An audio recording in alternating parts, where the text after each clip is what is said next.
2024 നവവത്സര ദിനത്തിലേക്ക് എല്ലാ പ്രേക്ഷകർക്കും സ്വാഗതം. ചിന്തയിലൂടെ എന്ന പരിപാടി ആരംഭിക്കുന്നു.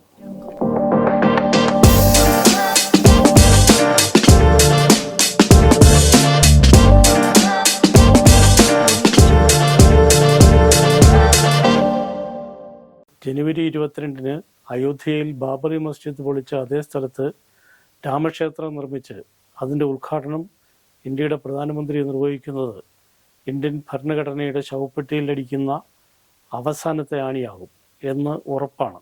ഡോക്ടർ BR അംബേദ്കറുടെ നേതൃത്വത്തിൽ തയ്യാറാക്കി ഇന്ത്യൻ സ്വാതന്ത്ര്യ സമര പ്രസ്ഥാനത്തിൻ്റെ നായകർ ഭരണഘടനാ നിർമ്മാണ സഭയിൽ വിദഗ്ധമായ ചർച്ചകൾക്ക് ശേഷം 1949 നവംബർ 26-ന് അംഗീകരിക്കുകയും 1950 ജനുവരി 26-ന് നിലവിൽ വരികയും ചെയ്ത ഇന്ത്യൻ ഭരണഘടനയുടെ മരണമണി മുഴക്കമാണ് 2014 സംഘപരിവാറിൻ്റെയും ഇന്ത്യൻ കോർപ്പറേറ്റുകളുടെയും സ്വന്തം ആളായ നരേന്ദ്രമോദി അധികാരത്തിൽ വന്നതോടെ നാം കേൾക്കുന്നത്.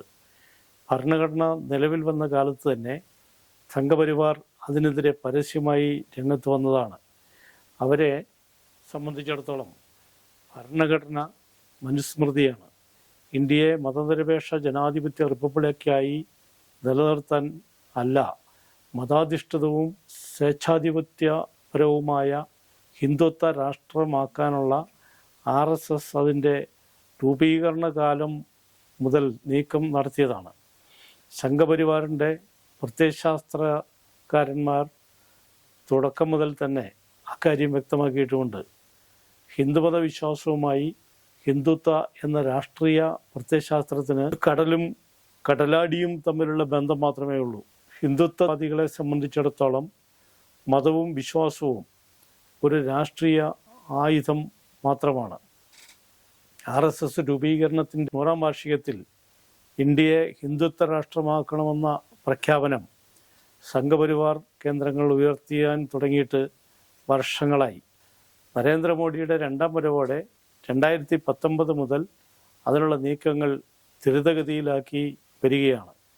എല്ലാ പാർലമെൻ്ററി മര്യാദകളെയും കാറ്റിൽ പറത്തി പാർലമെൻറ്റ് അംഗങ്ങളെ ആകെ ഇരുട്ടിൽ നിർത്തിയാണ് അമിത്ഷാ ജമ്മു കാശ്മീരിനെ സംബന്ധിച്ച ഭരണഘടനയുടെ 370-ാം വകുപ്പും 35A വകുപ്പും റദ്ദ് ചെയ്യുകയും ആ സംസ്ഥാനത്തെ കേന്ദ്രഭരണ പ്രദേശമാക്കി മാറ്റുകയും ചെയ്തത്.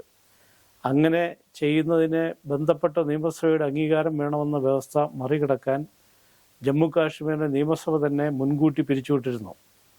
അങ്ങനെ തികച്ചും ജനാധിപത്യ വിരുദ്ധമായി സംഘപരിവാറിൻ്റെ ഹിന്ദുത്വ അജണ്ടകളിലൊന്ന് നടപ്പിലാക്കുകയായിരുന്നു അവിടെ നടന്നത്.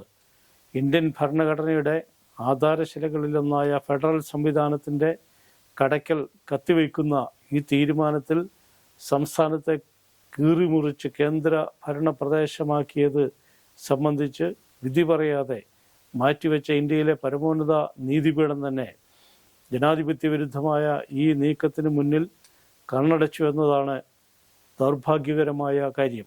ഇതിനു പിന്നാലെ വന്ന പൗരത്വ നിയമ ഭേദഗതിയും മതന്യൂനപക്ഷങ്ങൾക്ക് നേരെയുള്ള കടന്നാക്രമണമാണ്. അത് സംബന്ധിച്ച കേസും സുപ്രീം കോടതിയുടെ പരിഗണനയിലാണ്.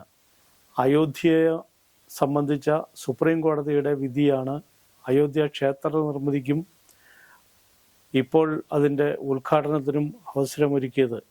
ബാബറി മസ്ജിദ് പൊളിച്ച നടപടി കടുത്ത ക്രിമിനൽ കുറ്റമാണെന്ന് കണ്ടെത്തിയ സുപ്രീം കോടതി ആ കുറ്റകൃത്യം ചെയ്ത അതേ വിഭാഗത്തിന് ആ സ്ഥലത്ത് തന്നെ ക്ഷേത്രം പണി ചെയ്യാൻ അനുവാദം നൽകി എന്നത് വിരോധാഭാസമാണ്. ദൗർഭാഗ്യകരവും ആ വിധിന്യായത്തിൻ്റെ ഒടുവിൽ ആദരണീയനായ ജഡ്ജിമാരാരും ഒപ്പിട്ടിട്ടില്ല എന്നത് തന്നെ അവരതിന് നിർബന്ധിതരാകുകയായിരുന്നുവെന്ന് വ്യക്തമാക്കുന്നു. ആ വിധിന്യായം യഥാർത്ഥത്തിൽ ഇന്ത്യയുടെ മതനിരപേക്ഷതയ്ക്ക് നേരെയുള്ള കടന്നാക്രമണത്തിന് നേരെ കണ്ണടയ്ക്കുന്നതായിരുന്നു എന്നതാണ് ദുഃഖകരം. എന്നാൽ അതിനടുത്തായി മറ്റൊരു സ്ഥലത്ത് പള്ളി പണിയണമെന്ന വിധിന്യായത്തിലെ ഭാഗം നടപ്പിലാക്കാൻ തയ്യാറാകാതെ ഭരണകൂടത്തിൻ്റെ നേതൃത്വത്തിൽ രാമക്ഷേത്രത്തിൻ്റെ പണി പൂർത്തിയാക്കുകയും പ്രധാനമന്ത്രിയെയും ആഭ്യന്തരമന്ത്രിയെയും UP മുഖ്യമന്ത്രിയും ഉൾപ്പെടെ മതനിരപേക്ഷ ഭരണഘടനാ പദവികളിലിരിക്കുന്നവരുടെ കാർമ്മികത്വത്തിൽ അതിൻ്റെ ഉദ്ഘാടനം നടത്തുകയും ചെയ്യുന്ന ഭരണഘടന മുന്നോട്ട് വയ്ക്കുന്ന മൂല്യങ്ങളുടെ നഗ്നമായ ലംഘനമാണ്.